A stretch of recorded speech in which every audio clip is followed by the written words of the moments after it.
ನಮ್ಮ ಉತ್ತರ ಕರ್ನಾಟಕದ ಸ್ಪೆಷಲ್ ಹೋಳು ಬದ್ನಿಕಾಯಿ ಪಲ್ಯ ಮಾಡೋಣ. ಇದನ್ನು ಜೋಳದ ರೊಟ್ಟಿ, ಚಪಾತಿ ಅನ್ನೋ ಜೊತೆಗೂ ತಿನ್ಬೋದು.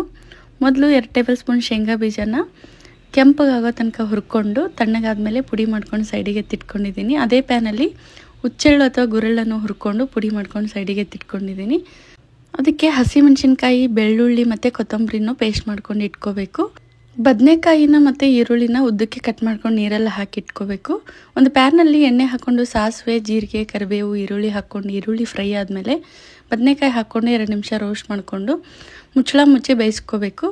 ಇದಕ್ಕೆ ಒಂದು ಸ್ವಲ್ಪ ಉಪ್ಪು, ಅರಿಶಿಣ ಪುಡಿ, ರುಬ್ಕೊಂಡಿರೋ ಹಸಿಮೆಣಸಿನ್ಕಾಯಿ ಪೇಸ್ಟ್ ಹಾಕಿ ಒಂದು ಸ್ವಲ್ಪ ನೀರು ಹಾಕಿ ಸಾಫ್ಟ್ ಆಗೋ ತನಕ ಬೇಯಿಸ್ಕೋಬೇಕು. ಸಾಫ್ಟ್ ಆದಮೇಲೆ ಸ್ವಲ್ಪ ಬೆಲ್ಲ, ಗುರೆಳ್ಳು ಪುಡಿ ಮತ್ತು ಶೇಂಗಾ ಪುಡಿ ಹಾಕ್ಕೊಂಡು ಹುಣಸೆ ರಸ ಸೇರಿಸ್ಕೊಂಡು ಮತ್ತೆ ಸ್ವಲ್ಪ ನೀರು ಹಾಕ್ಕೊಂಡು ಒಂದು ಸಲ ಚೆನ್ನಾಗಿ ಬೇಯಿಸ್ಕೊಂಡ್ರೆ ಈ ಪಲ್ಯ ರೆಡಿ ಆಗುತ್ತೆ.